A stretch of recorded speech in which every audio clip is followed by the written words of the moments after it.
નમસ્કાર ખેડૂત મિત્રો, તો ફરી એક આજના આ નવા વિડીયોમાં તમારું સ્વાગત છે। તો મિત્રો આજે આપણે વાત કરવા જઈ રહ્યા છીએ કે આજના તાજા સમાચારની। તો મિત્રો આજે તારીખ થઈ છે 7 ડિસેમ્બર 2025ને વાર થયો છે રવિવાર।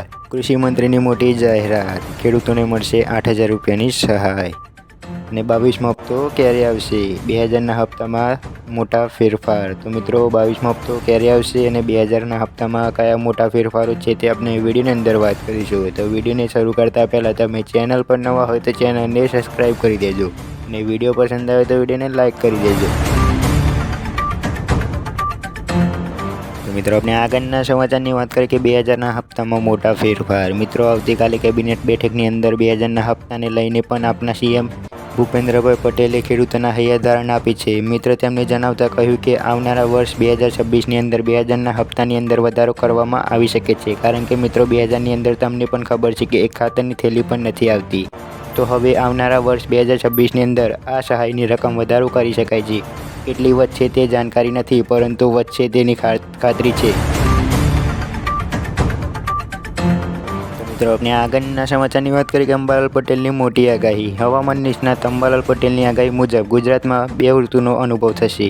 આગામી 4 થી 8 ડિસેમ્બર દરમિયાન રાજ્યમાં ઠંડીનું જોર વધવાની શક્યતાઓ છે। જો કે ખેડૂતોના ચિંતાજનક સમાચાર એ છે કે 18 થી 24 ડિસેમ્બર દરમિયાન બંગાળના ઉપસાગર અને અરબ સાગરથી થતા હલચલના કારણે રાજ્યમાં માવઠાના સંકટ તોડી રહ્યા છે। ઉત્તર ગુજરાત, દક્ષિણ ગુજરાત અને સૌરાષ્ટ્રના કેટલાક વિસ્તારોમાં વરસાદ વરસવાની શક્યતાઓ વધી રહી છે।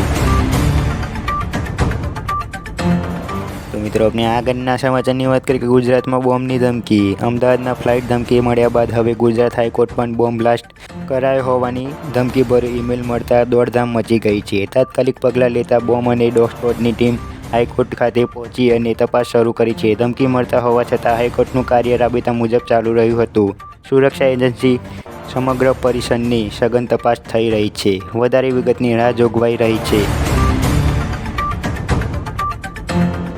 મિત્રો આપણે આગળના સમાચારની વાત કરીએ કે ખેડૂત મિત્રો અગત્યના સમાચાર। ગુજરાતમાં ચાલુ વર્ષ થયેલા માવઠાના લીધે 42 લાખ હેક્ટર ખેતીનું નુકસાન થયું હતું, જેના વળતર રૂપે રાજ્ય સરકારે 10,000 કરોડનું કૃષિ રાહત પેકેજ જાહેર કર્યું હતું। જો કે અત્યાર સુધીમાં આવેલી 30 લાખ અરજીઓ સામે માત્ર 3.39 લાખ ખેડૂતોને જ સહાય મળી શકી છે। ખેડૂત સંગઠનનો આરોપ છે કે સરકાર દ્વારા અત્યાર સુધીમાં 1,000 કરોડ રૂપિયાનું ચૂકવાય છે, જે જાહેર કરાયેલ પેકેજનો નજીવો હિસ્સો છે।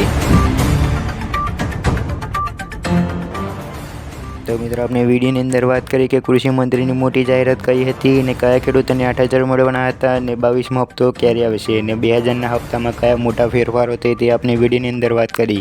તો મિત્રો તમને વિડીયો પસંદ આવે તો વિડીયોને લાઇક કરી દેજો, શેર કરી દેજો અને વિડીયો અંતર્ગત કોઈ પણ પ્રશ્ન હોય તો કોમેન્ટમાં જરૂરથી જણાવી દેજો અને મિત્રો તમે ચેનલ પર નવા હોય તો ચેનલને સબસ્ક્રાઈબ કરી દેજો। મળીએ આગળના વિડીયોમાં।